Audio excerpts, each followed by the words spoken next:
పచ్చి రొయ్యలతో కూర ఎలా చేయాలో చూపిస్తాను రండి. కిలో పచ్చి రొయ్యలండి ఇవి.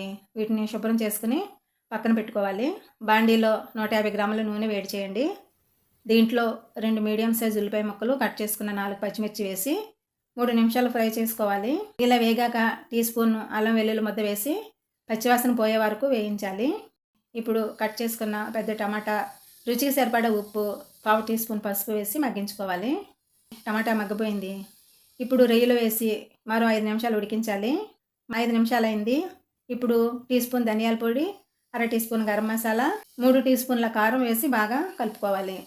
చింతపండును పులుసు తీసుకుని పోయాలి. నూనె పైకి తేలే వరకు ఉడికించాలండి. దాదాపు 5 నిమిషాలు సిమ్లో ఉడికించానండి. కొద్దిగా కొత్తిమీర కలిపి స్టవ్ కట్టేయాలి. 2 నిమిషాలు అలా ఉంచండి. తర్వాత వడ్డించేసుకోవచ్చు. అన్నం, బగారన్నం, బిర్యానీలోకి చక్కగా సూట్ అవుతుందండి ఈ రెసిపీ. చపాతీ, రోటీల్లో కూడా చాలా బాగుంటుంది.